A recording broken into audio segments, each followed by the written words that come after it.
We are live. Hey everyone, I'm Superfizz from the ETHStaker community. Tonight we're doing something a little different. I like to call it a Superfizz YOLO. Today, or early this morning, Rocketpool released their third article on the road to mainnet release, and that's the Tokenomics article. And now the Tokenomics article kind of tells how the RPL token fits into the Rocketpool ecosystem. And I think if for anyone who's been around a while, there aren't any surprises here. But for people who may have kind of waited for the article to figure out what the tokenomics mean, then this can be new. So what we want to do tonight is, number one, hang out and chill. Number two, we want to help anyone who's not familiar just get kind of a sense of how Rocketpool tokenomics work, and answer any kind of general questions that we can answer. So if you have questions during this broadcast, if you're on Zoom, you can ask them in the chat. If you're on YouTube, we will monitor YouTube. You can also go to ethstaker.cc and look on the right-hand side, and you'll see something that says like Ask Anything, and you can pop a question in there anonymously. Michael will have his eye on that. And so we really just want to get your questions in and help you get them answered. And we'll also do some walkthroughs of the stuff we're looking at. In addition to this big walkthrough of the tokenomics, we have two other things going on. So ETHStaker, and more so in lately Rocketpool, have been integrating with Poep. That is the proof of attendance protocol. And that's an ERC 721 token that sort of proves you were a participant of an event. And those are actually distributed on the XDAI network, which might not mean anything to you. What it means to us is that it's free transfers. So everyone who's here today will be able to claim a Poep for their participation. In just a minute, I'm going to ask Michael how to claim that Poep. I think it means going to the ETHStaker Discord. So if you're not part of ETHStaker, just kind of file that away, and you're going to want to work on that in just a few minutes. So that is one use of Poep. Tonight we're going to give away, we're not giving away because we don't really own them. We're going to offer everyone who attends a Poep. And secondarily to that, we have been, over the past few weeks, we have offered some Poeps in the Rocketpool trading channel. And we've offered 4 separate Poeps, and we've distributed 176 of those. In 25 minutes, we're going to switch over to poep.fun/158, and we're going to watch a raffle where 5 entrants of those 176 Poeps will be selected to win 25 RPL tokens. And so I guess it's about $500 for claiming those Poeps. Anyway, I love to talk about Poep. I can talk about it all day long. Speaking of which, Michael, we should do some mini segments on Poeps. We haven't done mini stuff in a long time, but yeah. So Michael, will you tell us a little bit about how to get this viewing Poep for tonight's call? Yes. So I just tested it myself and claimed the first one, so I can confirm that it actually works, which is great. So if anyone that is watching on the live stream heads over to the ETHStaker Discord, if you're not already part of the Discord, you can find us at invite.gg/ETHStaker. Go ahead and on the right hand side, you can look in the members section, locate the Poep-bot, and then just message the bot. The secret code word for today is Tokenomics. And you'll message the bot. You will not DM the bot. So that's the only difference there. So just send the word Tokenomics to Poep-bot. Wait, isn't that? You mean you won't name the bot in a public chat because a message Correct. is a Yes. DM. Yeah. Right. That's a good distinction. Yes. And then yeah. So it's really common for us to see, and it's no big deal. We all do it. People will, in open conversation, tag the bot with the word. So if you're writing something like @Poep-bot Tokenomics, you're not doing it right. You need to actually right click and choose message and send the bot that message. correct. If you have trouble with that, please bring it up in chat wherever you may be, and we will help you get that solved. So I know that's a lot about Poep. That is just, it's sort of a training thing. Once you've done it 10 times, you get very used to it, and it's very convenient.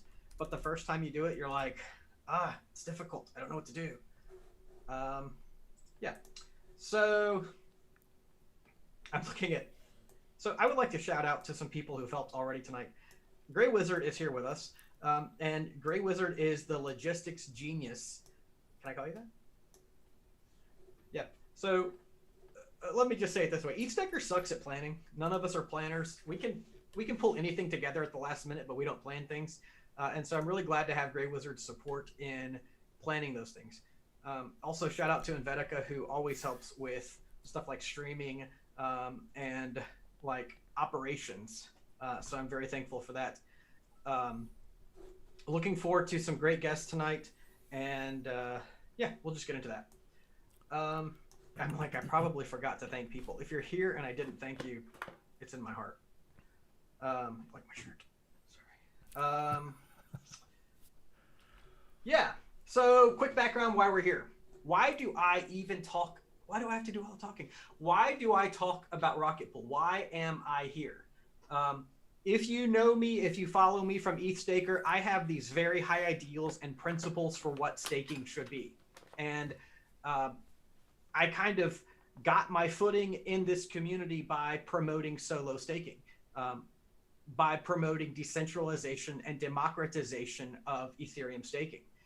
And there are a lot of pools available, but none of them felt right to me.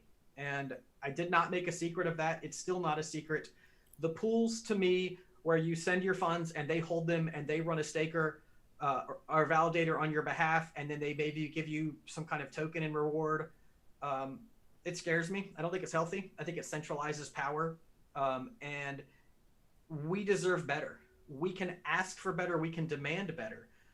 And so Rocketpool is this, Rocketpool has actually been around longer than the pools that you see today. They've been in development, but they didn't launch prematurely. They took their time and they're polishing their product so that it's actually ready for mainnet and not just dumped out there to get your money. So Rocketpool has four main features that allow me to support it in good conscience and to talk to you and say, this is why you should use Rocketpool. Their entire model is open source. That means that anyone can inspect the code. It also means that anyone can steal the code, which means they have to be on their toes to make sure they're offering something special and of value. Rocketpool is trustless. They never have access to your funds. The developers, Dave and Jake, they can never choose to just take your Ether and run. They don't ever have access to it. It's managed by smart contracts on the Ethereum platform, and as long as those smart contracts work as intended, your funds will always be secure and no individual will ever have access to them. And finally, it's decentralized. That's a big one, and it's one of the things that I hear a lot of competitors try to, I don't know, try to fuzz with. By decentralized, it means that any individual can put up 16 Ether and 1.6 Ether worth of RPL and run a node in their home on behalf of the Rocketpool network, and then take deposits from individuals and stake for them. And what this essentially means, number one, is that there are nodes running all around the world. And number two, it means that people with as little as 0.1 ETH can participate in this system without having to send their money to a centralized pool operator. Sorry, I'm going on. I hate talking. The fourth, but I do it a lot. The fourth and really valuable component that was added by JCRTP here. Say hi, JCRTP. I've got like 30 mute buttons to get through because I really don't want to mess up. Hi, guys. So Rocketpool, in its previous betas, used the Prism client and later on the Lighthouse client. But thanks to JCRTP, they now run all four mainnet clients, which really contributes to client diversity, which is a fantastic goal of keeping this network egalitarian. And so Rocketpool has those 4 features that cause me to be very confident about its place in the ecosystem. You'll also hear me looking for, I'm going to continue to look for other platforms that have these same values.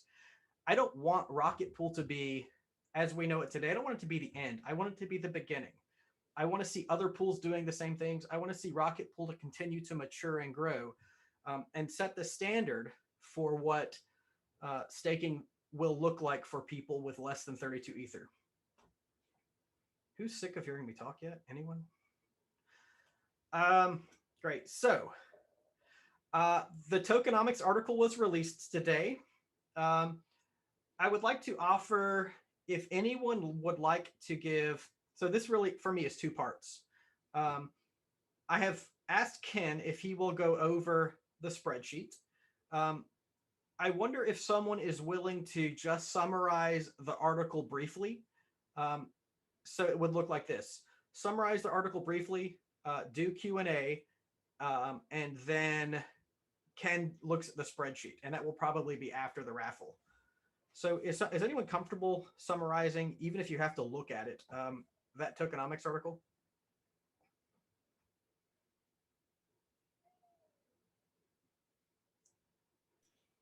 I mean, we could certainly try. How formal is this?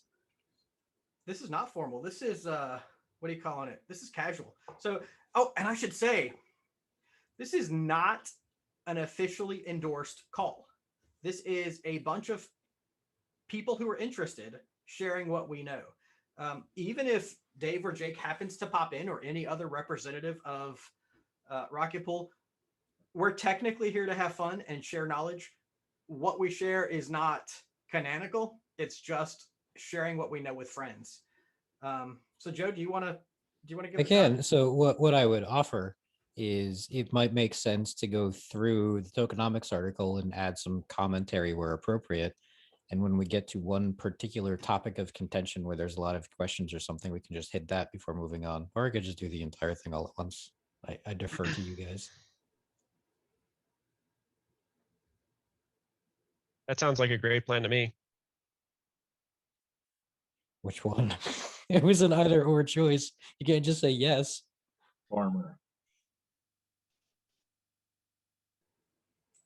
Okay. Yeah. So I am in the Fizz camp, where I'm not a fan of monologuing, but I'll do it if I have to. And I suppose now I have to. That'll teach me. So yeah, I'll start. I have the article pulled up here, and I can start going through it and just hit it topic by topic as they come up. So Yep. Before anything, one thing that. Wow. Can we screen share it? Michael, are you able to? Oh, yeah, I can do that. Sure. And if anybody has questions during the monologue, feel free to drop them in any of either the Zoom chat, YouTube chat. We're monitoring the trading chat on Rocketpool Discord. We want to make this interactive as possible. So I'm always a fan of interactive exchanges, as opposed to trying to lecture people, because I can never tell if anyone's paying attention or not.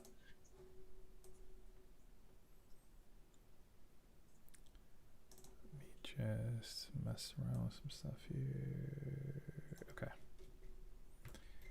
Okay. Yeah. So if I remember right from the flash quiz that you guys hosted a while ago, Rocketpool has been in production in some form or another since 2016, right? That was really the inception of this whole project.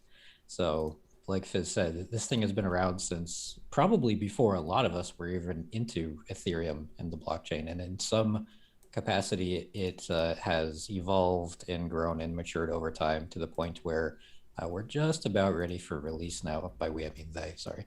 And it's yeah, there's been a lot of discussion, at least in the Discord, about some of this stuff. So before I get through this, I wanted to ask real quick, and I suppose you just write in the chat, how many people learned something new from this article? versus like, oh yeah, I already knew everything because I pay attention to the Discord all the time. I definitely learned something new. I didn't understand exactly how the inflation parts would work. I learned nothing. Percent changed, that's fair. Percentages were new. Super bonds for oracles, oh yeah. 100% new. I mean, there's a pretty wide gamut just by looking at the chat right now. It seems like there might have been a little bit for everybody except for Zero, who more or less wrote this article like a month ago and posted it onto Reddit, and that was fun. So that's, well, from my perspective, that's really nice to hear. The fact that these things, because I always treat these articles like really nice consolidations with fancy graphics of the goings on that happen in the Discord. And so for people that can't watch it all the time or happen to miss a certain thing, it's really nice to just have these things as sort of a focal point to point to whenever someone asks a question, and you can just say, okay, go look at Article 3. That answers that question for you, no problem, as opposed to repeating the answer over and over. But okay, let's go through it here. So the first thing that I think we should probably talk about, scroll down a little bit, is, yeah, the second incarnation of RPL. So the original RPL token was the one that they had in the ICO back in 2017 or so to help fund the project. And in recent months, I forget specifically when this was, but there was a proposal to adjust some of the tokenomics early on. And that was actually spearheaded by FireEyes, which is the same guys that did the DAO for Aave. And after lots of discussion in there, what you're looking at here is sort of the end result. So what we decided was there's going to be a new token. That's the second incarnation of RPL. We debated internally a little bit on the Discord about what we wanted to call that thing. I am still a proponent of rocket fuel. That is going to be the name for this token that I internally call it for forever. But right now it's really just RPL. I think it's like old RPL versus new RPL. That's pretty much what it's going to end up being. And the main reason, one of the questions we get is, why does this token need to exist in the first place? Why can't we just use raw ETH for this? And the main reason this exists is because this token actually inflates. It's no longer a fixed supply of 18 million like the original token is. This one actually has some inflation, and as of this writing, it's 5% APY, 5% inflation per year. So 18 million the first year, we're looking at another 900,000 tokens minted, I believe, something like that. Somebody double check my math on that, but I think that's correct. And the motivation behind that is the inflation provides incentives for all of the things that token holders are supposed to be able to participate in. So the exact percentages of who gets how much of this inflation is down below. But the general idea is every so often, some of this token is going to magically manifest via the power of smart contracts. I believe it's currently set up to every 28 days it's going to do this. Some of that inflation, some of those newly minted tokens are going to node operators. Some of them are going to Oracle node operators, because the Oracle node operators have to do things like read the beacon chain and highlight the current total amount of everybody's earnings in Rocketpool, all of the mini pools, and push that back to the ETH1 smart chain, or the ETH1 smart contracts. So the Rocketpool contracts can see it and thus set the ETH to RETH ratio. And doing that costs gas. So the inflation that goes to the Oracle nodes is largely meant to cover gas costs of operating and running the chain, essentially. And then there's a little bit of extra that goes to, it's reserved for like product development and cool new ideas that have to do with Rocketpool. So some of that could be internal. Some of that could also be using Rocketpool as the backend for another service and like integrating with it because it is on the chain. Lots of other DeFi apps can play with this and use it as well. And there might be some interesting ideas we can talk about later on with respect to how you can use that if you are another sort of DeFi app or anything like that. With respect to how this token is going to manifest, so it is a little scary at first to hear that you've been sitting on this token since the ICO and you don't want it to go away, and there's a lot of uncertainty. Wait, how is this going to happen? Is my token suddenly going to become useless and worth nothing? None of that is true. I promise you, you're okay. The the way that they are doing it is they have a couple of different solutions set up. If you're a node operator, you can do a one-for-one swap with the CLI that you use for operating a Rocketpool node right now, the command line interface, basically just the terminal. And there's a very easy to use command that'll do it for you. Or if you don't want to do that, it'll pretty much handle it automatically every time you try to do something like create a new mini pool. For people that are just traditional stakers as opposed to node operators, the websites that you use right now, at least the beta websites where you swap your fake ether for fake R ether, will be able to host that capability as well. It only works with MetaMask right now, and one of the major complaints we've seen in Discord is for people like Argent users that use Wallet Connect, for example, to interact with things. And so they're looking at adding support for that too. It won't be in at launch probably, but it'll get there at some point. But the important thing is that it is a one-to-one swap. So every old RPL token you have can be swapped for a new RPL token. And will the exchange cost gas? I see that question in chat. Yes, it will. It's not much because it's literally just you drop off a token and you get a token, but it is a non-zero amount of gas. Yes.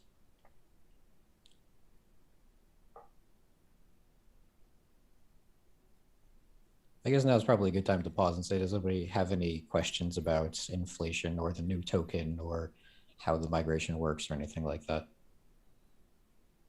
Is there the only thing?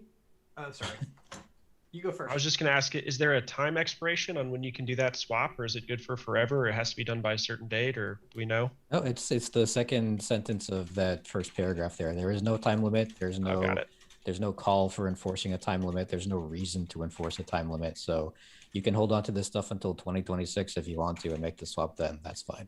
And it should, in theory, be worth just as much then as it is now because it's a one-to-one thing. So it's not like, go ahead. I was just going to say, we have about 5 minutes before that raffle. And so I don't want to cut you off. I just want to make sure that we're Am I taking too long? in there in about 3. No, this is the purpose of the call. I just want to make sure that we also get that in. So if you will find a pause in 3 minutes, then we'll switch over to that and then we'll switch back here. Okay. Yeah, there should be plenty of pause times here. No problem.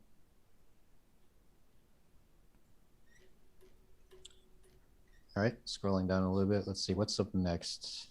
The tokenomics. So I talked a little bit about the genesis of the tokenomics already, kind of at a turn, with respect to its origins on that Rocketpool forum on the proposals, how FireEyes came up with it, and we all discussed it and voted on it and things like that. But for the most part, what you're looking at here is largely derived from what FireEyes came up with. So the notion here, go straight down to the node operators, I think is probably the best way to go. The notion here with the tokenomics, and this, I will discuss what I can, although I am certainly not the foremost expert on this realm. That honor belongs to Zero, who is with us, if he wants to hop in at any particular point. But if not, then I'll just kind of wing it here. Let's see. So the most important thing I think here to discuss with respect to tokenomics is what incentives a node operator has as far as providing RPL when they're actually staking things, what they get out of it, what the options are, how much they actually want to provide, things along those lines. So the important thing to know is because Rocketpool controls the inflation of this RPL token, and they distribute that inflated, those newly minted tokens every 28 days, a large portion of that goes to node operators because they understand at the end of the day that node operators are really the backbone of the entire project. So it doesn't go anywhere without node operators. The more node operators they have, the better, because obviously the staking pool is going to be quite large. So they really want to make sure that node operators are heavily incentivized to not only participate, but to do a good job, I should say. Specifically of running a node. And so scroll down a little bit more. Yeah, past that graphic. Perfect, here we go. So the way they try to incentivize, there's a couple of ways of doing it, but one of the main ways of incentivizing the node operators is based on how much additional RPL you put up front when you create your new mini pools, and I suppose afterwards, because the timing isn't really that important, you get a certain amount of the newly minted tokens every 28 days or whatever it ends up being deposited to you. There's kind of a caveat there, which is a little bit of contention that we've seen in the community, which is you don't get that deposit for free. You actually have to pay gas to claim it, and the RP infrastructure will do this automatically for you. But it is a point that people have to be aware of. So if you stake a very small amount of RPL in your node, you will get a very small amount of inflation rewards every 28 days. If you stake a very large amount, like 150%, which is as high as you're allowed to go, then you will get a procedurally larger amount of that. But either way, you have to pay for some gas to claim it. So I know I knew that was going to be a question that somebody was going to ask, and I just wanted to cover that ahead of time.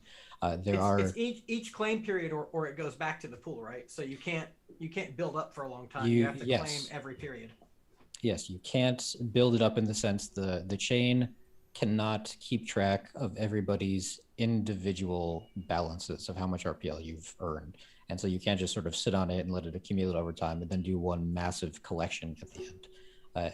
The way it's generated is every 28 days, the coins are minted and they are made available for people from node operators to claim. And if you don't claim it, then you effectively forfeit those funds. And you've got until the next claim period to get them. So you've got a 28-day window to do it. But it is automatic. If there's Ether in your account, it will automatically claim it. For most people, it is automatic, unless you are one of the few that has explicitly decided to disable your node process so that you don't have to deal with automatic things, which people have done during this beta. And there have been some interesting consequences therein, which I can talk about later.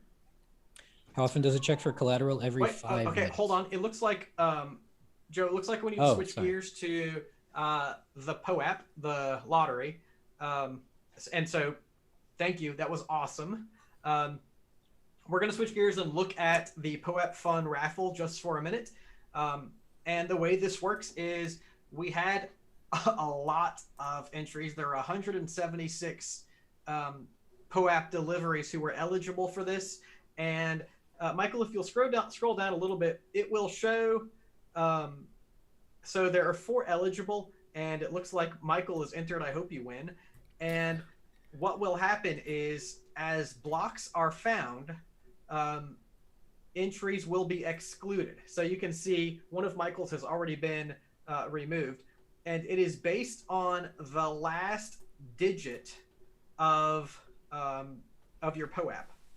And so we can watch this leaderboard and find out as each block goes through, and it's probably fun to scroll up and down. Yeah. There is a good, better, or best way to view this, but we're still learning. And so anyway, each time a block is found, some eligible Poeps will be removed, and the 5 Poeps that are remaining at the very end will each be awarded 25 Rocketpool tokens, courtesy of Patricio Werthalter. Patricio is away right now because he is working on Poep.art. And that is his new toy that is a collaborative drawing platform that will integrate with Poep. Sorry, my headphones just told me I had a low battery and I got startled. Anyway, so Poep.art is really neat. If you join ETHStaker on the Berlin upgrade call, which is right now going to be around Thursday morning at 6 a.m., you'll get a Poep for joining that call, and you'll get to participate in what will be the first Poep art creation that will then be minted as an NFT and raffled off. So it is extremely exciting. I'm promoting Patricio's current work because he was generous enough to share some Rocketpool to give away tonight. This is my favorite view. There are up a little bit. Oh, you want the leaderboard? There are few Poeps left. What is it? Oh, Michael's gonna win one. Hey. Wait, how come? Oh, yeah. Okay. So there are 7 Poeps left, and it looks like they all end in 7. So then it'll look at the next digit, I believe. So some of them are 6s. Michael, are you tense yet? These are $500 awards each. So the people who win this raffle will take home. Actually, after this event, I will shoot over Rocketpool tokens to your account. And I hope you're excited. Especially if I win with this Poep. It's going to be... Well, how can you tell who's or who's just by looking at them? Sorry? How can you tell who's or who's just by looking at those numbers? You cannot unless you click on them. If you hover over them, I think it will tell you more about the address. Hover over the address. Nope, that is the address. Maybe... I think I have to click into it. You can right-click on it maybe, and it'll open the Poep collection. Yeah. Wait. If you click on it, I think you get options to either go to Etherscan. But yeah, the final drawing is pretty cool, and good luck, Michael. This is exciting. And good luck to everyone else. Yeah. But mostly Michael. He's our boy. Yeah, I just verified. If you click on the Poep, it'll say either view on Etherscan or view on Poep, and you can see other Poeps that they have. All right. So what we know now is we have a 4th and 5th place winner. And the other 3, they are already in. So let's scroll down a minute so we can see all 5 winners. These 5, so these 2 down here and the 3 up top, all 5 of these wallets, Michael's at top, 14987, 152, 587, and then these 2 at the bottom have all won 25 Rocketpool tokens, so that's about a $500 win. And we don't actually have to watch the conclusion because we know, dude, you're gonna like literally win the whole thing. And I can verify. I set this up so I know that I am the only one who had any access or control over it. So it is definitely fair. Congratulations, Michael, and the other 4 winners. That is awesome. As soon as this call is over, I will shoot that RPL over to you. Thanks again to Patricio for providing it. And he would ask you to join us on the Berlin call through ETHStaker. You can find that at ethstaker.cc. It's going to be about Thursday morning based on block times, where you can earn a Poep and participate with poep.art. So that was it. And I'm glad to see Rocketpool developing interest in Poep, and I'm glad we got to do that. So thanks, everyone. And so we're going to shift back gears. Joe has been doing a great job walking us through this, and it's funny how much you miss when you thought you read this. Well, like I said, I'm adding a lot of context that may not necessarily be in here, but it's come up in the discussion on the Discord. So I'm trying to valuable. Interpret this as I go, but okay. So I'll put one more thing before we go into the Oracle node stuff, and boy, there's a lot to talk about there. Let me describe one more thing here, and then I want to go through the chat to answer some questions because I see a lot of them. So the one more thing I will point out here, a question I get a lot is, okay, so I have to be between the 10 and the 150% bounds, sure, but that number fluctuates with the relative ratio of ETH to RPL. So what happens if I go above or below? If you go below, nothing happens per se. Basically, you still validate, you still receive validation awards, but you will no longer be able to claim your monthly RPL winnings or your monthly RPL allocation, your staking rewards, essentially. You have 28 days to fix that after that checkpoint, though, by adding more RPL to bring you back up to 10%, or maybe you can just wait and pray that the price goes back up to bring you back into that 10% range. Either way, it doesn't matter. Once it does, you can collect it again. So realistically, what we're seeing is most people are planning to stake somewhere around like the 20 to 30% ratio to have some insurance against the price movement, because they don't think it's really going to dip like 2 or 3 times beyond what it is right now. 10% is the bare minimum, but there's not a whole lot of people I've talked to personally that are going to target that specific number. Most of them are in the 20 to 30 range. And then there are some people that are completely insane and are going to try to go for 150 on as many nodes as possible to get lots and lots of that inflation. So that's 1 point. I'll go through the chat now and answer a couple of questions. Let's see. First question is from, so I have something from Ken and then I got something from Bill. Here we go. It seems that if a node operator insures at 150%, the return will be a lot higher than lower insurance on a higher amount of ETH. Is that true? It depends on what the ETH to RPL price does. If it goes up, that is true.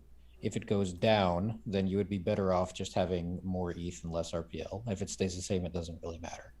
So people who are banking high and assuming that RPL will do well in the future are going to go with 150. People who don't have a lot of faith are going to go to 10. But again, like I said, most people are hanging out somewhere in the middle there as kind of a hedge.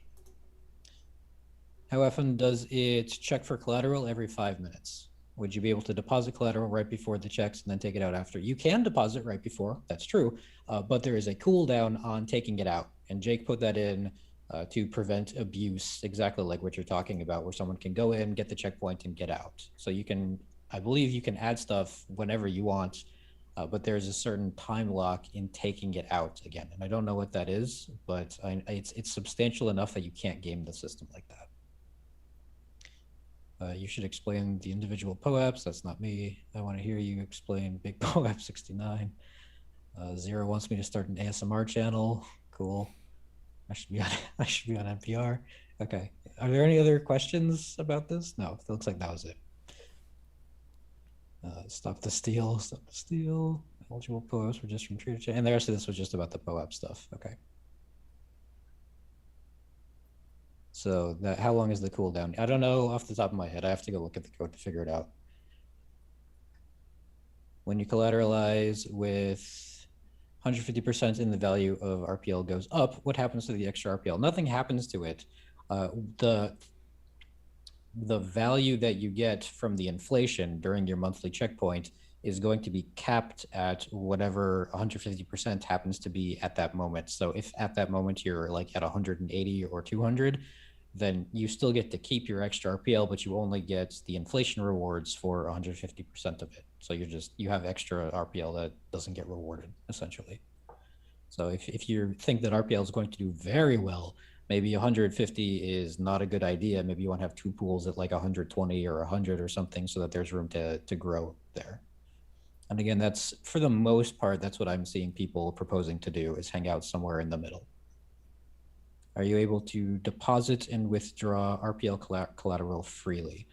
You can deposit freely. Withdrawing has a cooldown period to prevent gaming the system, and I don't remember how long it is off the top of my head. It's some amount of time after the next checkpoint. You can withdraw. You just have to wait a little while to make sure that you don't try to deposit, withdraw within 5 minutes of the checkpoint. The RPL rewards automatically enter your collateral pool. Yep, as soon as you stake them, they are automatically in there. Can you unstake that extra RPL easily if you are at 300%? Yep, it's, so again, these are all node operator specific questions, but in the CLI, there is a function to unstake, and as long as you don't have to deal with that withdraw checkpoint getting in the way, right? I guess you can probably unstake without hitting that checkpoint. I've never hit that checkpoint, so I'm not super worried about it, but yeah, you should be able to unstake anywhere. Are these details documented somewhere yet? Interesting question. So are you specifically asking about the details of the staking and unstaking and the delay therein?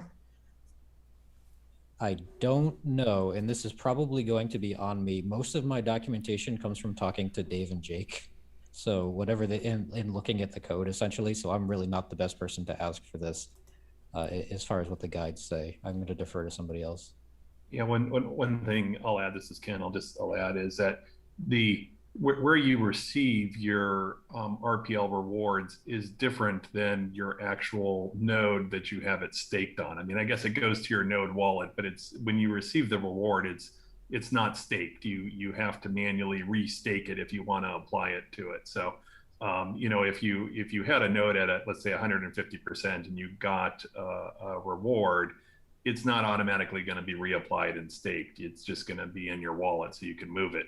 You know, if you had a lower node, let's say at 10%, and you got an award and you wanted to double down, right? Or you wanted to reapply that, you would have to then, you know, stake that award again. It comes into just your regular ETH1 wallet.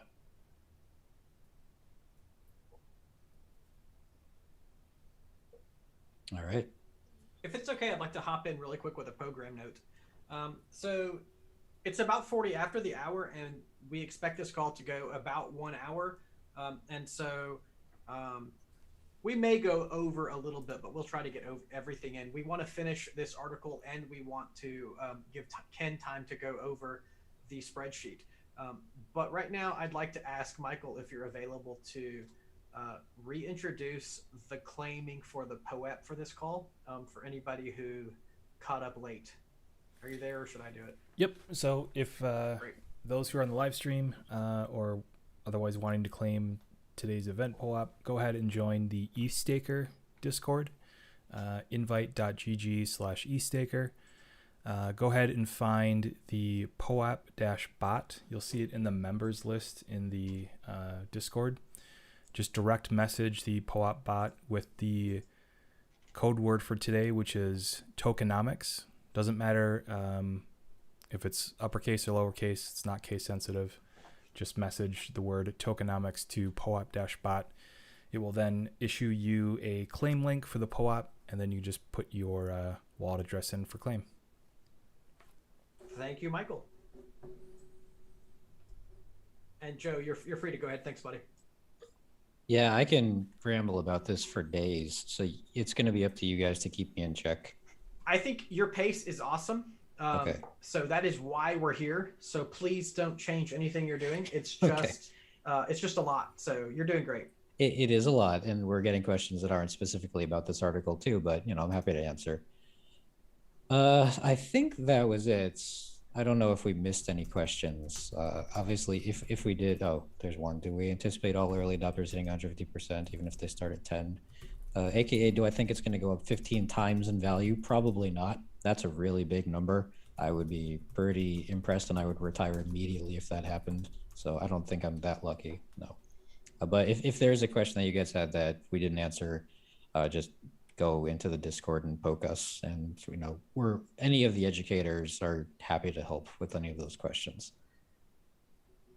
Okay, so now we can talk a little bit about the Oracle DAO. So I can personally attest to some of this stuff because I was lucky enough to badger Dave enough that he gave me an Oracle DAO spot in the beta. So I've tested some of this stuff out.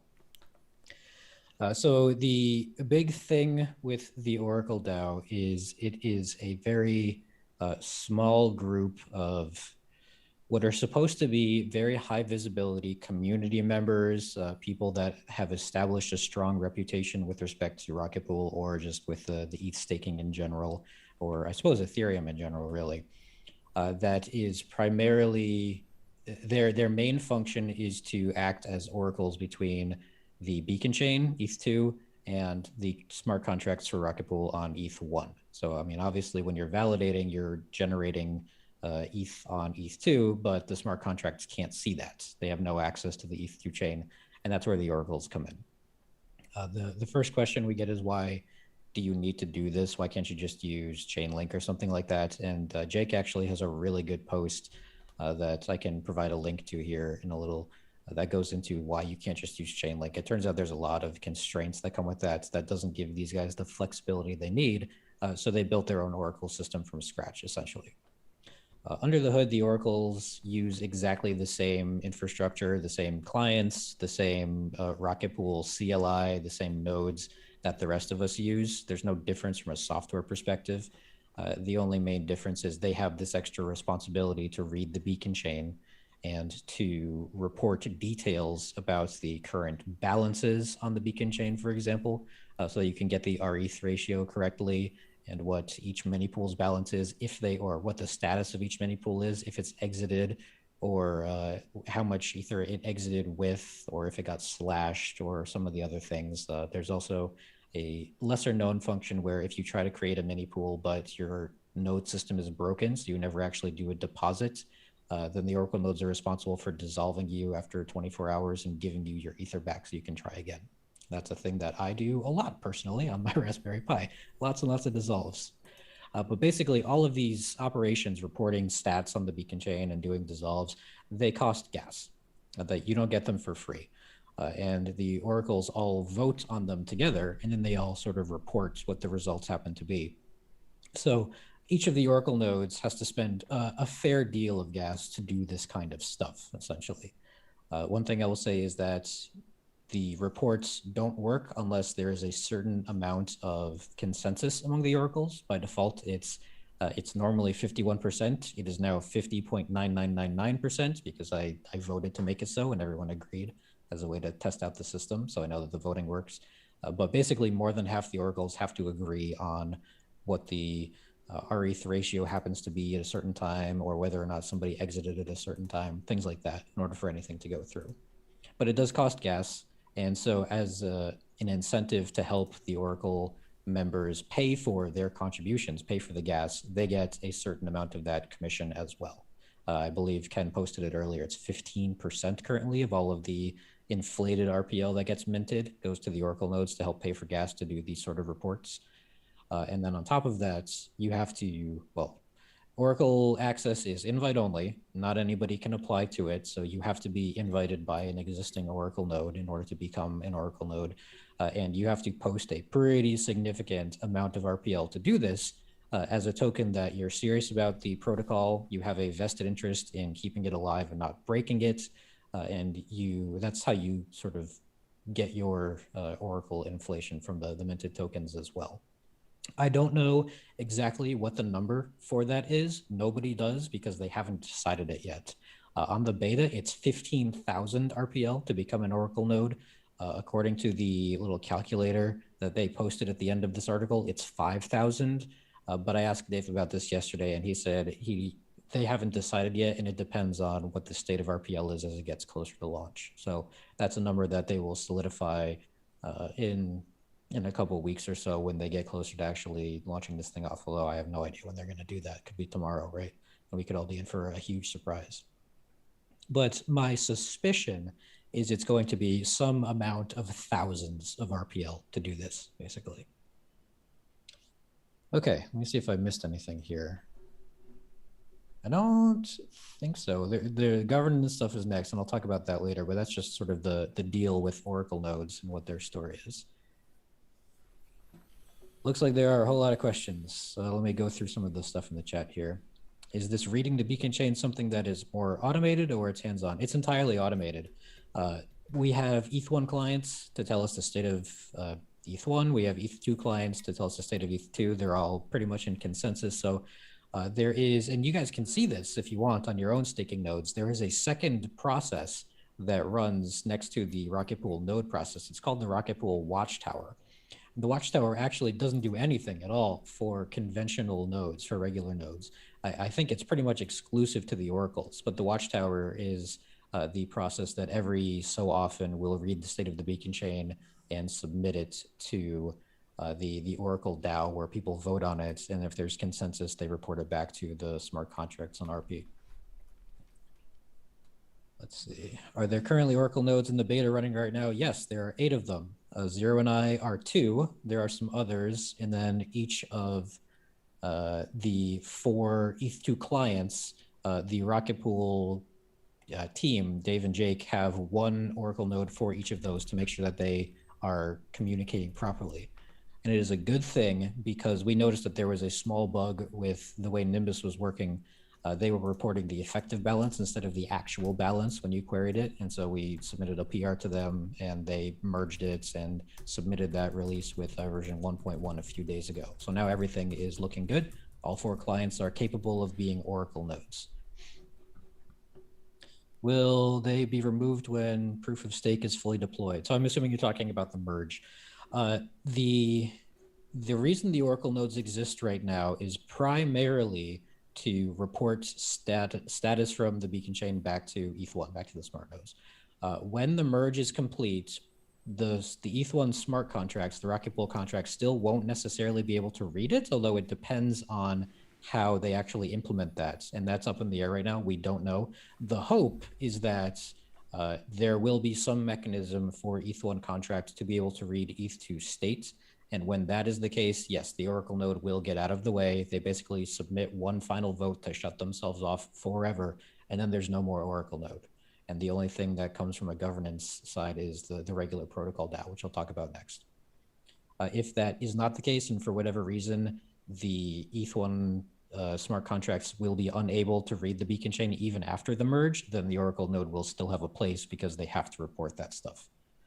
It's also possible that they could do like a contract upgrade if necessary to change the way that the code works and help it read the beacon chain, but that's still very up in the air. Basically, that's all super implementation specific, and we won't know more until we get closer to the merge.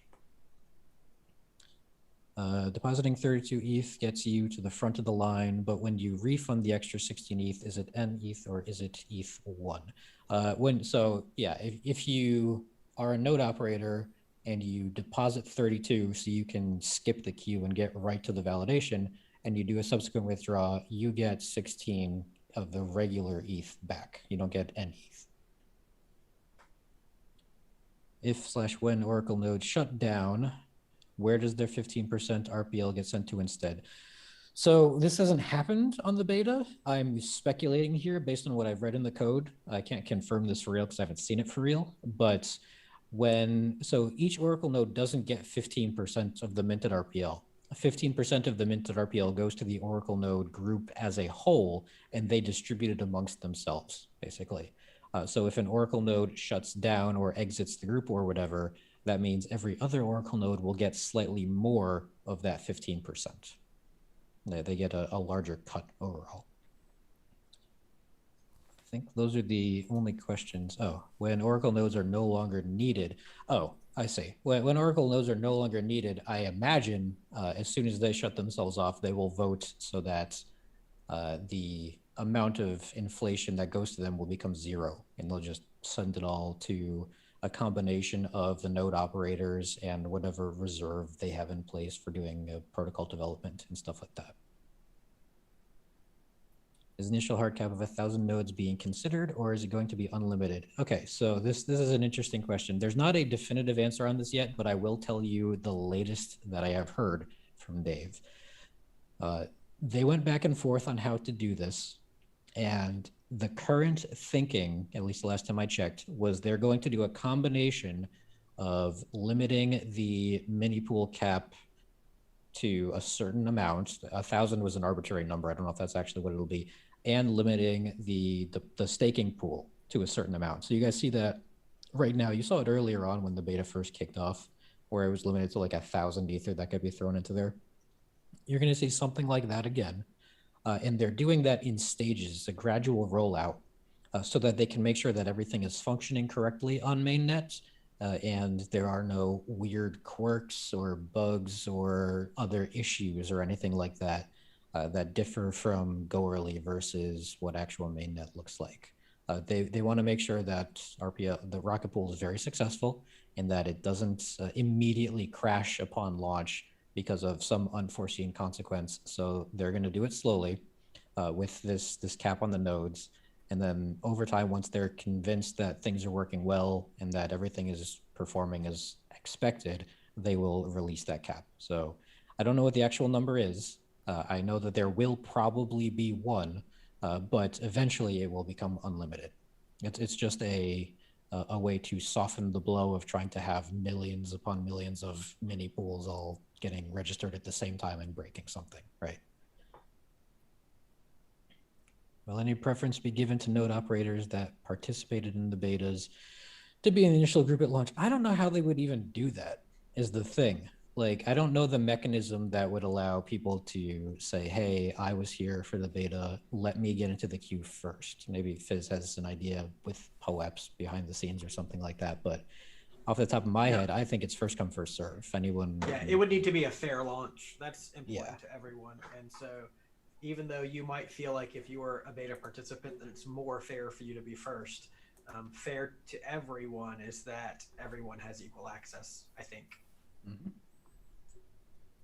How well is the Pi 4 handling mainnet and mainnet Geth and beacon chain? It's doing fine. I'm really pushing this thing beyond what it needs to be doing right now. So it's running 17 mini pools and Oracle node status and mainnet Geth. Like, it's as bad as it can get, and it's still doing fine. It misses blocks occasionally. Can I post a screenshot in Zoom? Is that a thing? I can try it, or I can probably just link it. I don't believe you. No, it won't let me do it. Okay, I'll just post a link to it. So I don't mind sharing my beta address because I don't use it for anything. So here, this is for the world to see. This is my Pi, or one of the 17 validators on it, if you're interested in checking it out. The 95% right now, although that's a little misleading because it does miss blocks occasionally when I need to do Oracle-y things. But I mean, I'm stressing it far more than most people are going to stress this thing. And for the most part, it's doing all right, aside from a couple missed blocks occasionally. Well, and not to mention, effectiveness on Piermont is affected by the entire network, not just this validator. So yeah. So seeing a 95 is pretty good, considering that it's also luck of the draw, and you might just run into an attestation that a poor validator is doing that doesn't include you, or something like that. So it's doing all right. I'm happy with it. So I probably wouldn't, if I were to be an Oracle node for real, I probably wouldn't run it on a Pi if I also had mini pools on here, but I don't have any problem recommending it if you aren't an Oracle node and you just have like 1 or 2 mini pools or something. 17 might be pushing it a little bit and you'll see some bricks occasionally, but for 1 or 2, yeah, this is okay. Okay. Before we go there, I would like to point out when ETHStaker met with the name has slipped my mind. The merged client, it's called Catalyst. Mm-hmm. The developers of that client felt very strongly that a Raspberry Pi was not adequate to handle the next version of or the next steps, I guess, after Altair, maybe not even after Altair, after the merge, they felt like a Raspberry Pi would not handle it. Now, I'm not sure that's accurate because they may not have configured it the same way that Joe has, but it is worth saying that the developers of that chain, which is the merge client between ETH1 and ETH2, felt like a Raspberry Pi would not be able to manage the load. I guess I will throw a caveat in there that says if you're going to do this, you're running at your own risk. And there's a chance that as things progress and the merge gets closer, and it turns out that there is a heavier load on ETH1 or ETH2 or some combination thereof, then yeah, it could overload the system and you could start seeing some reduced income by either missed blocks or larger attestation distances or something like that. So take it with a grain of salt. You can do the Pi thing. I make no guarantees about the future of Ether. I can tell you it works right now. I can't tell you if it's going to work with Catalyst or anything like that. Maybe I should put a gigantic disclaimer in my thing. Might be a wise idea. Anyway, I'm going to read a couple more of these, then we'll move on. Our node operator is going to be limited to the number of mini pools. Yeah, so the cap that we were talking about is going to be a cap on the total validator count, the total mini pool count. It's not a cap on the number of nodes. I imagine infinity people can create nodes, but there are only a certain number of mini pools that can be created before the queue gets full. So we usually end these calls after an hour, but I feel like the content that we're getting is such high quality, and I definitely want to hear Ken walk through the spreadsheet. That we're going to just leave this open-ended. So, I always feel awkward about leaving a call when it's over, before it's over. But if you need to drop, please have a great night. But I want to continue just learning from this and then check out what Ken has to offer. Well, I suppose now's a good time to ask Ken, do you have a hard stop? Should we switch over to you? No, I like always am learning just an amazing amount of information from Joe. So keep going. This is great. Okay. Well, if you have to drop off soon and you want to take care of your spreadsheet stuff, let me know and I'll shut up. But okay, let's see. Elijah Beach needs to go work on the explainer side. I know if I weren't doing this, I would be working on some more CLI stuff, but I digress. Our Pi is going to be officially supported. God, I hope so. I have a pull request in there right now saying, hey, I have literally everything you need to support ARM architecture. It's not just Pis, it's also MacBook M1s that run this stuff as well. And it's certainly on their radar, but it's probably lower priority right now. So for the foreseeable future, I'm going to be maintaining this, I suppose. What is the recommended specs for a cloud host? We actually have some literature, some documentation on what those are. It's probably out of scope to answer that question here, but go to the Rocketpool Discord and start asking around in either smart nodes or hardware. And LFO, are you still on? Because I know that you're like one of our resident VPS gurus. Yeah, I'm here. Yeah, perfect. He's the guy that I would point you to help answer that question. Yep, come on down.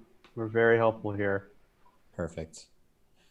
If I deposit ETH into Rocketpool, but not the full 32, can I continue to contribute and stake more once I reach 32, split off and become my own full value? So I imagine the question from YouTube here, from Eamon Contedi. Sorry if I totally butchered that name. I imagine this question is asking if you stake ETH to RETH, but you don't have 32 yet. Well, first off, you don't need 32. You only need 16. That's one of the major selling points of Rocketpool. But if you stake and you don't quite have 16 yet, for example, and you slowly let it grow over time to the point where it becomes 16, can you refund it for ETH, take that 16 ETH and turn into a node operator? And the answer is totally, but it's not 16. It's 16 plus at least 1.6 worth of RPL, whatever that happens to be at the time, plus gas fees, which are non-zero. So really you want to have closer to something like 18 or 19 before you do that.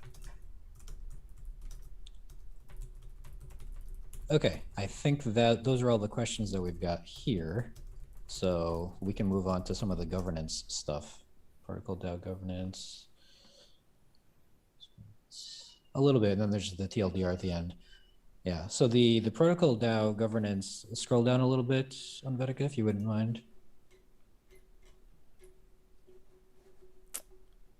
Sorry, which I was half listening. I was doing something else. What do you? Yes, scroll down. So I think we're good with the Oracle nodes. I don't see any more questions, so okay, we can. Yep. Do you want me to go past the graphic here too? Yeah, go down to the protocol DAO, and this is a really short section, and okay. I can talk a little bit about this. Okay. So this is a section that describes what the protocol DAO will be able to do, and all I want to really say here is a little bit to distinguish the difference between the protocol DAO and the Oracle DAO. So by and large, Rocketpool is pretty configurable. It has a lot of settings, and let me see if I can actually grab this. Rocketpool tree, yeah. Okay, so this, I happen to have this open because I was answering this question for somebody else later. I'm going to post a link in the chat here, but if you go to Rocketpool/Rocketpool, one with the dash, one without, on GitHub, and specifically the 3.0 updates branch, and go to this path, you can see the actual smart contracts if you are so interested, and you can take a look at all of the various settings that are configurable by what's called the protocol DAO. Now, this is distinguished from the Oracle DAO. Rocketpool is super configurable. There's tons of settings in there, and very few of them are actually hard-coded. Most of them are adjustable by what's called the protocol DAO. And the protocol DAO is essentially a DAO that is composed of all of the node operators. And your vote, how much you have, is, I believe, directly influenced by your RPL stake. So the more RPL you stake, the higher your vote, the more your vote counts, essentially, when you do these things. But all of the parameters that are in the link that I just sent are things that you can adjust and vote on and change and all of that kind of stuff within the protocol itself. 95% of the settings are all done by the protocol DAO, and everybody who runs a node has a say in those things. It's not exclusive in any way.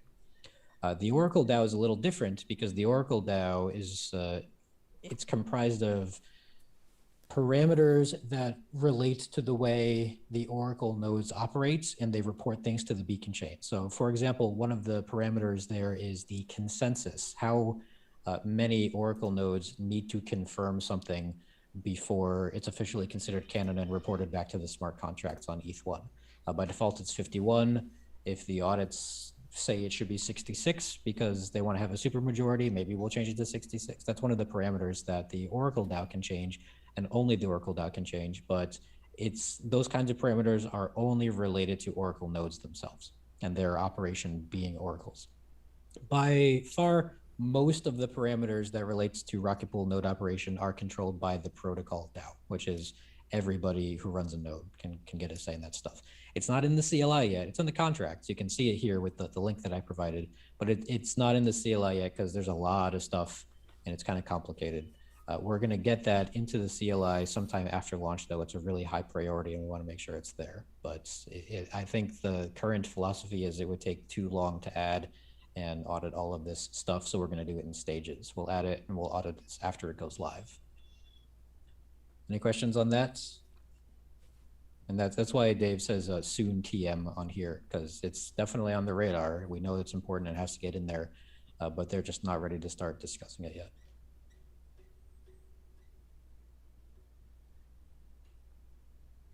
Okay, I don't see any questions. So next up is we just have a little bit of a wrap up. And I think we've probably covered everything at great length here. But I mean, you can see the details. There's going to be a new RPL token because it needs to support inflation. That inflation by default is set to 5% per year. And that 5% is something that is conveniently enough changeable by the protocol DAO, as is most of the percentages you see below it, like how much node operators get and how much Oracle members get. And I encourage you not to set the Oracle DAO member to 0 just because you're not part of it, because then they can't pay for gas and they'll stop doing stuff, and that's bad. The RPL inflation rate we covered, the fact that you can mess around with it as part of the protocol DAO. I don't think I talked about that, but that is true. I mean, it is one of the parameters within the protocol DAO once it's there. The staking limits and what happens if you go above or below them and how to sort of stay in the middle.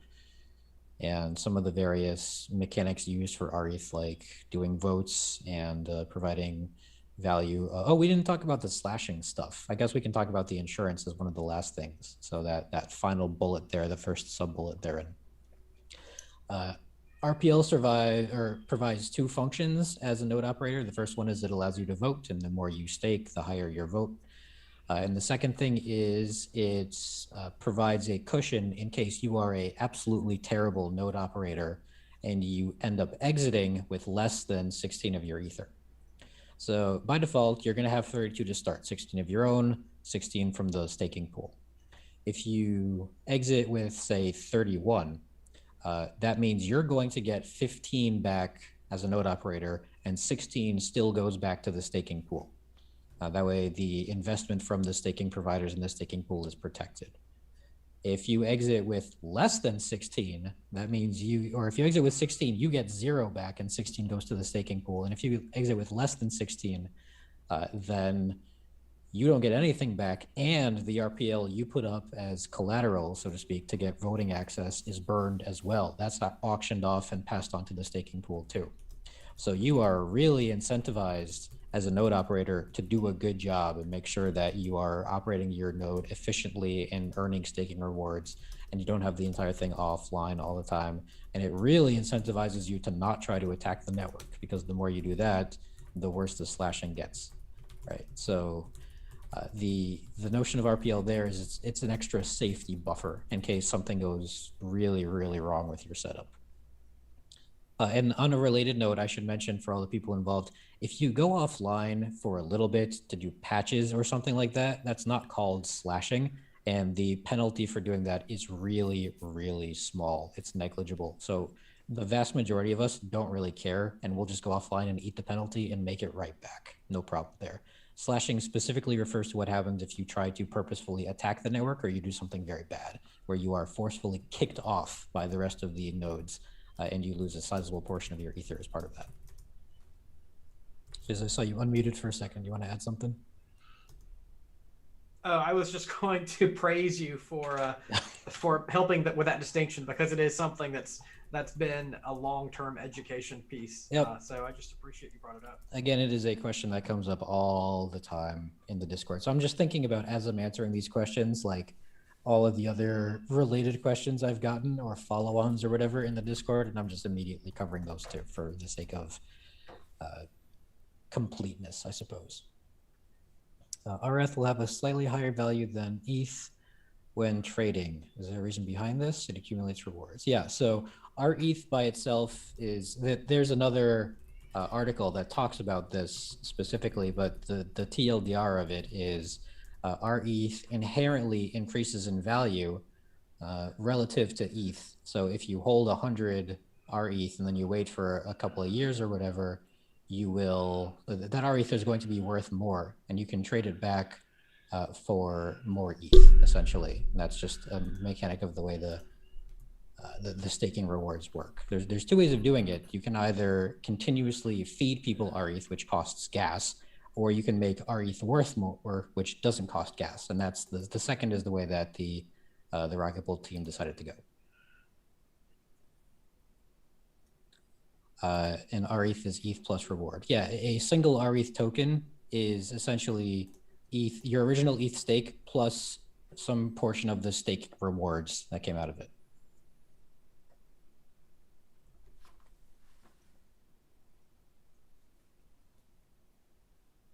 Okay, anything else?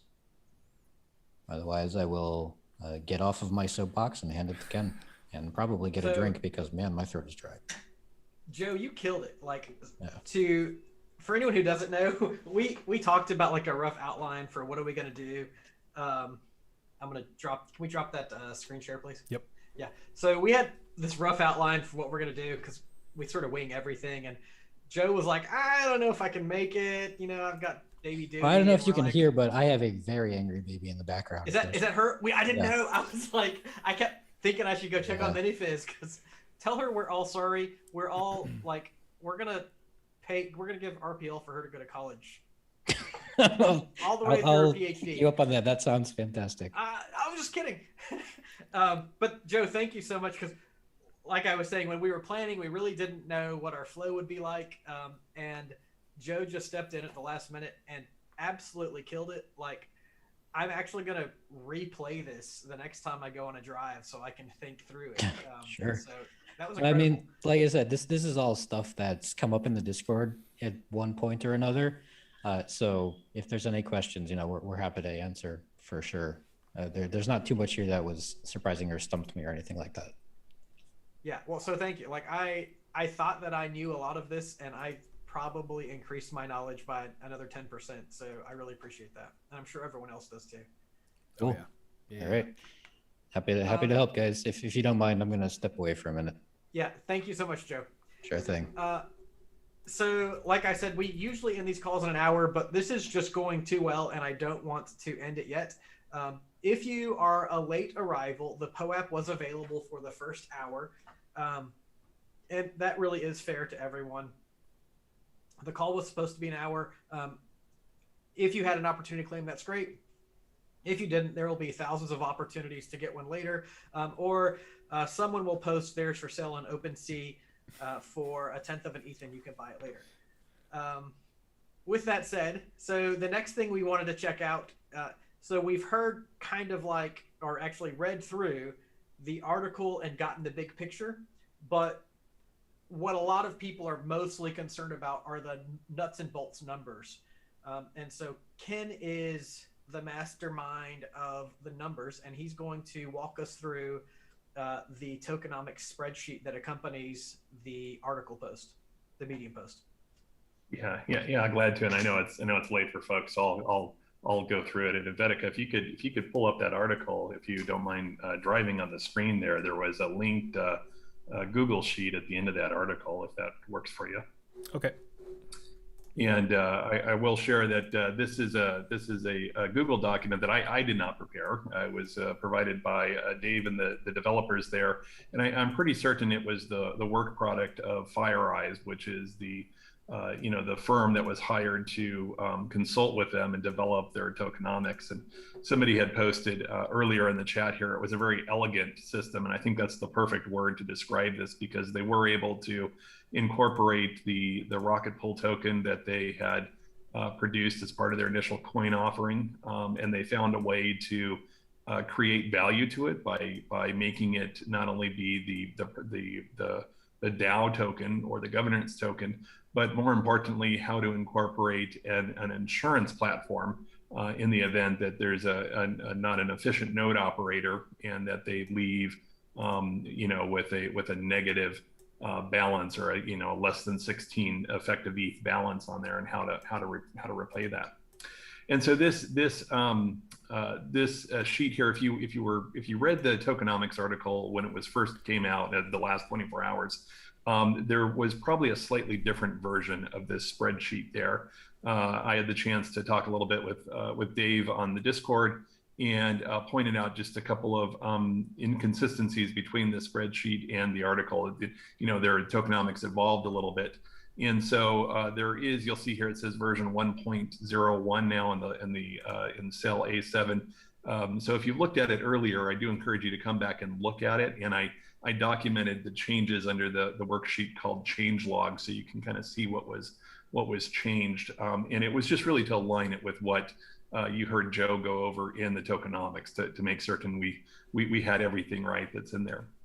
And the way I think this calculator is intended to work is, to go here, create a local copy to your computer, and you're welcome to change the cells. And the cells that are intended to be changed are ones that have an input, mainly the blue ones, except for the price. If you want to see, like, well, if I think the coin's going to go up to this price, you're welcome to change that. But we did, one of the changes that was made is the prices should be updating to current prices using either Google Finance or CoinGecko.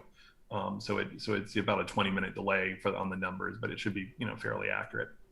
And you can see in these gray boxes that they're showing the allocation. And what Tokenomics did to me, at least the article, is confirm my understanding from the Discord, right? What share of the minting is going to the node operators. And that is 70%. And what share is going to the Oracle nodes to cover their gases and their expense.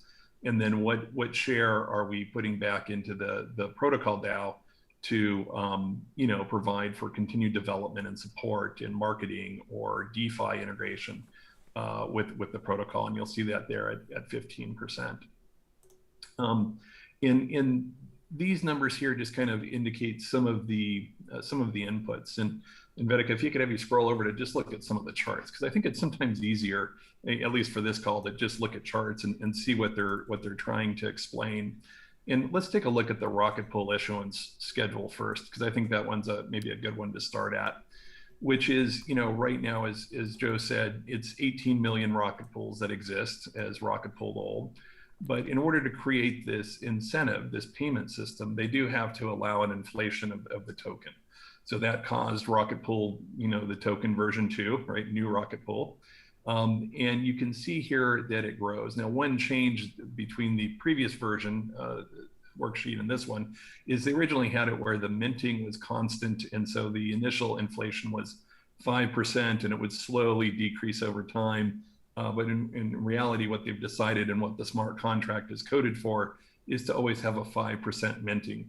So that does mean the amount of coin will increase. It may look like straight lines, but it's curving upwards slightly over this. I think it's shown a 10-year period here that's in there. And you'll see that they have directed the majority of the minting to the node operators, the people that are actually doing the work, keeping the server up. And that's where most of the rewards are going to go to in their model here. Now, if we look at let's maybe take a look at the tab that's called the node operator calculations. It will show. Oh, and this is maybe I'll pause. Yeah, perfect. Okay. Okay. Yeah, sorry, I was going to point one other thing, but this is perfect, right?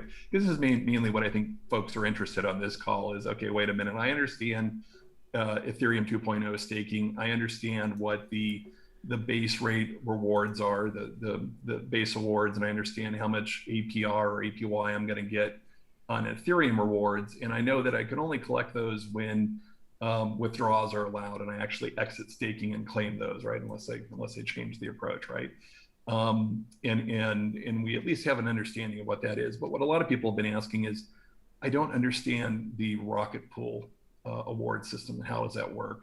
And I think this is a very good worksheet here to kind of explain that, which is in the gray boxes up there in the corner, these are designed when you download a local copy to be adjusted. You can change how many node operators you think there are going to be. Will there be 1,000 in that first year, or will there be 3,000 or 5,000? I don't know. I don't know how popular it is, but you can put in a number in that column there. And then you can put in your collateralization rate, right? We know that the minimum has to be 10. We heard Joe talk about that, most people are probably going to put in a little bit more than 10. So that way, if the price fluctuates, they don't have to worry about falling under 10. I don't know how many people are going to be very bullish on Rocketpool and go all in at 150% stake on it, right? But there probably will be some. But there will be some average collateralization rate, and that's a number you can put in for it. And the way that this calculator works is that it assumes that your collateralization is the same as the average, is the way that they created this form here. So it assumes that everybody's at a 25% collateralization and you're at a 25% collateralization. And then you can see what the output is in that gray box. You can also read the table that's adjoining to it. You know, instead of putting the numbers in and adjusting it, you could just read over the table in column D. Say I've got 3,000 nodes and I'm at the 10% or the 25% thing, and it returns it as an APY, right? For every, you know, in this case, for every one rocket pull that you put in, you would expect to get, you know, 1.39 rocket pull tokens out after a year, right? So you would have 139% APY on that investment for it. So let me just pause here and see if there were some questions here, because I know that's kind of a lot to digest here. Yeah, there is some improving ratios on there, and this is probably a good thing, right? If the coin value goes up, it takes less rocket pool to meet tokens to meet that minimum 10%. And if you have that number staked already, then your percentage goes up higher. I'll point out that so does everybody else's too. So your relative share doesn't really change too much, right? If the price of rocket pool goes up, all of our percent shares go up proportionally. So your share as a node operator doesn't change, right? You know, if you wanted to receive more rocket pool rewards, I mean, this is probably not a trade secret out there, is you would stake more rocket pool to get a bigger percentage of the pool of the minting awards, right? That's on there, but that only works when, you know, your share is larger than the average share, right? For it. And then should the number of mini pools or the reward be based upon the node operator regardless of the mini pools running? The way that it works here is it's what they call an effective stake, right? So if you have a node, just for definitions here, a node would be the server, the hardware, and a mini pool would be the validator, the actual the actual signature that you're attesting against, right? And you stake your rocket pool on the node, and for each mini pool you can put, you know, it's an aggregated average, but between 10 and 150%. So if you're running 2 mini pools, you could stake twice as much rocket pool, you know, at 150% than you can just at 1 mini pool, right? They cap off. And then one is, what is the C ratio? Oh, the C ratio on that table there is collateralization ratio, right? Because they're using Rocketpool as an insurance token, when you place money on an insurance contract, you bond that money. They usually call it a collateralization. So the C ratio is just the collateralization rate. So you could either use the table or you could just adjust the numbers when you download a local copy in the gray boxes, and the numbers should automatically update and correct for you. One other question that I've gotten here, and I always see there's more if I scroll down here, is some people have been wondering, well, wait a minute, when I read this chart, why does it look like that the 10% collateralization has a higher APY than, you know, if I was very bullish on Rocketpool and I said I wanted to go in at a higher stake, 100% or 125%. And the reason is that this model that they shared here with us assumes that everybody is at the same rate, right? So that the 10% collateralization, it not only assumes that you're collateralized at 10%, but all the other nodes are also at 10%. So in that case, you're all getting, let's say that's true, and there's 1,000 node operators, you're all getting 1/1000th of the Rocketpool mint, right? And you're doing that for a relatively low amount of money, 10%, to get that 1/1000th share, right? If, let's say, you looked at the 50% ratio, now everybody's in at 50%, including yourself, but you still only get 1/1000th of the share, right? But now it's taken a larger investment to get the same return, the 1/1000th of the minting. The only way to get, let's say, disproportional returns is to stake a higher amount in Rocketpool than what the average is, right? So you can imagine if there were 1,000 people that all went in with just 10% collateralization, and one person went in with 150% collateralization. Now they're taking a risk on the price value of Rocketpool versus Ether, but they would get a larger share of the minting than somebody with only a 10% stake, right? I don't think that's lost on anybody. But there's been a lot of chat in the trading channel, a lot on Discord about that. Does the spreadsheet take into account the proof of stake tips that are coming? No, it doesn't. It doesn't account for that. This is only the Rocketpool minting. I don't think there's any clear answer yet about how that would work, and perhaps others from the call here might know about when tips are allowed to go into the ETH2 validators. Would that be claimed just by the node operator? Will it be split by the pool? I don't know if they've addressed that yet in the envisioning of the protocol here. And I think I answered why does the graph at the lower collateralization rate look at a higher APY? It's just because you had to put down a smaller amount to get the same share, right? It works in this model, this spreadsheet, because they assume everybody's at the same collateralization rate. You can develop with this spreadsheet different models, like, well, what about if I put a smaller collateralization rate and the average is higher? And you could also just play with it on your own and figure out, well, what about if I put a higher stake of Rocketpool on the node and the average is only 10%, right? All of those models are possible to kind of model out on there. Are the rewards paid out per node or per mini pool?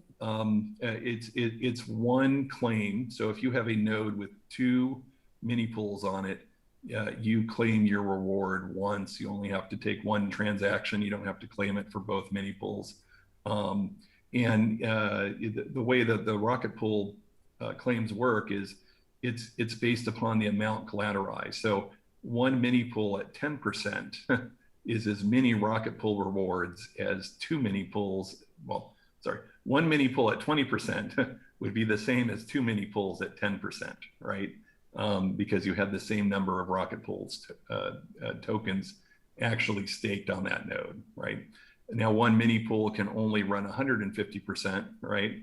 So, what would that be? That's 16 ETH is 100 and another 8. So that's what, 24 ETH is how many equivalent in Rocketpool you could put on one mini pool. You could double that if you were running 2 mini pools, right? And then, yeah, Joe, I think answered this one. If you have a 10% stake, okay, and the price of Rocketpool drops so that it no longer represents 10% of the Ether stake, it's no longer 1.6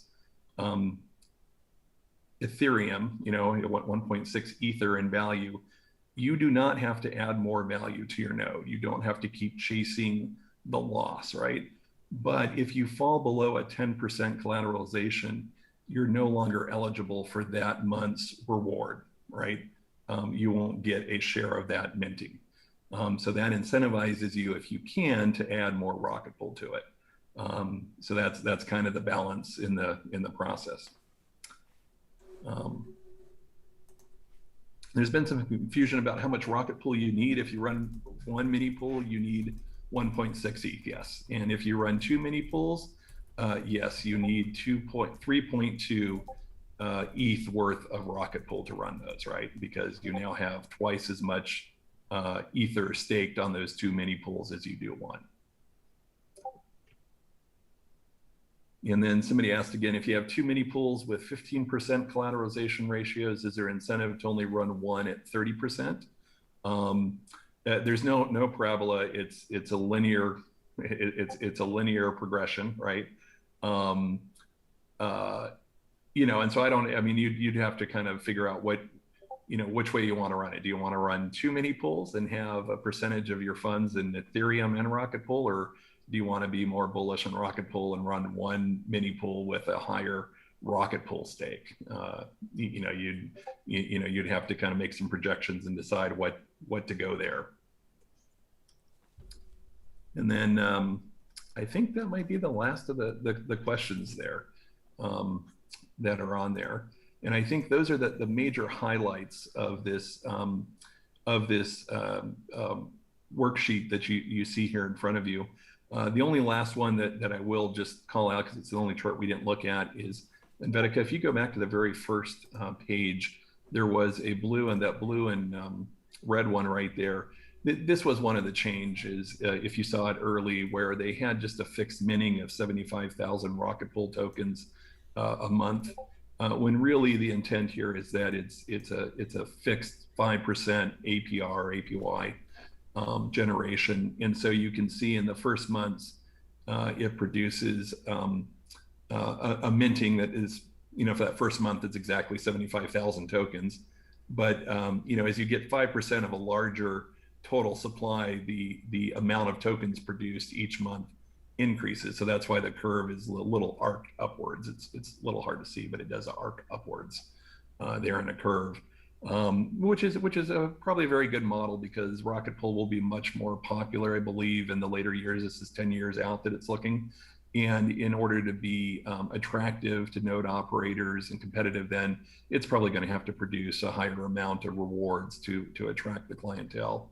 I will say, though, as Joe said, that percentage, that minting percentage, is a setting that the protocol DAO, the node operators, get to decide. So, if you're a member of the pool and you're a node operator, you'll have a vote in that DAO about what that minting should be.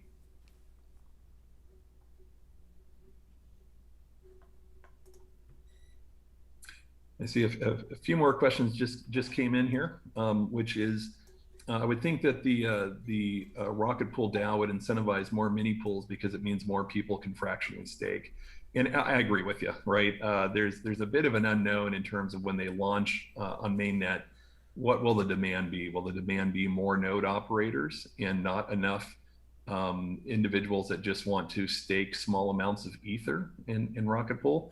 Or will the demand be a lot of individuals that have 5 or 6 Ether and they want to stake and not enough node operators to come in?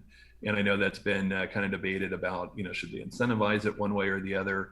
And I don't know. My gut tells me that there's probably more people that want to stake small amounts of Ethereum and less people that have either the resources or the technical knowledge to run a node or a validator and are willing to host and be a node operator. But I could be proven wrong. It's kind of an unknown they're heading into for it. And then the last question I see here is, will the reward tokens automatically be staked upon the node payout? And the answer right now is no, they're not.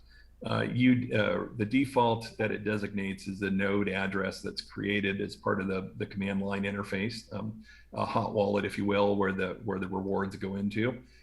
You can now in the software redesignate that to your Ledger wallet or some other more cold wallet or secured wallet or some other source. And there are plans, I understand, for you to then lock that address as part of a security enhancement. So that way, even if somebody were to steal your validator signatures or steal your node and gain access to the command line interface, they couldn't redirect the output to a different wallet. You can say pretty much always pay my rewards to this address, and it would be locked in there for it. And then you of course could decide on those rewards that you get paid out. Is it financially to your advantage to stake those on your node again and issue a command to restake them? Or do you want to take those and go invest in them or find some other opportunity to use those tokens? And that's left up to the node operator to decide.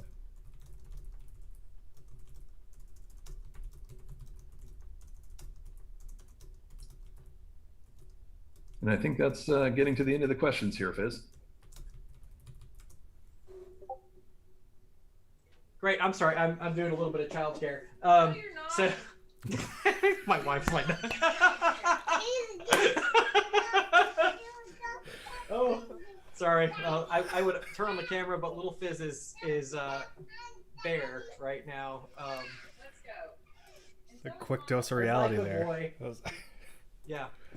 1, 2, yeah. So, Ken, that was great. I want to tell you, I appreciate. I'm talking and my wife and child are arguing in the background, but we'll be fine.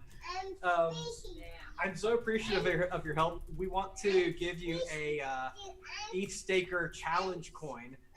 It is a special Poep for people who have made significant contributions to the ETH Staker ecosystem. And we kind of do that to just encourage more support. JCRTP, who presented first, already has one. And I'm really thankful.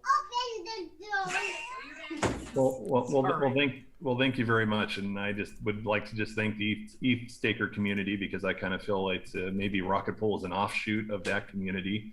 And I know many of the members on our Discord go over to the ETH Staker when we get confused about some of the fundamentals of staking and the overall kind of ethos of the new Ethereum. So I very much appreciate the opportunity to be here and share with you a little bit about Rocketpool and what I know of it. Yeah, that's great. So I had high hopes for this call, but this is going to be one of the calls that I will listen to probably 2 or 3 more times the next time I get in the car, just to soak it all in. So I'm just really impressed with the quality. Hi, Jeremiah. It's good to see you. My family is I wish I could. Okay, sorry. I wish you could have seen that. Thanks everybody for coming out.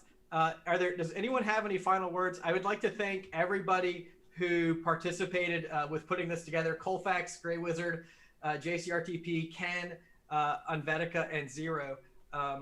Everyone who really, these are people who came up and said, hey, I can help, and helped put this together for the community so that everyone can have a better understanding of how Rocketpool works, and this tokenomics article that we've been waiting for probably like 3 days now. So yeah, thanks everyone for coming out, and I will give just a minute if anybody has anything that they need to get off their chest. Yeah, just real quick. I just, you're handing out all the thanks, but just a real quick thanks to you, Superfizz, for driving this forward and corralling everyone to get on here. So thanks for doing this. This is a great call. Yeah, great. Yeah, this is my my Leroy Jenkins when I'm like, I see something excited and I'm just gonna like go in guns blazing and do what I think is right. So I appreciate everybody for coming out. Can't wait to see this on YouTube. And I think that we did great things tonight. So thanks again, Ken and Joe and everyone else who made this possible. So Unvetica, you can cut off the stream and we will hang out just for a minute.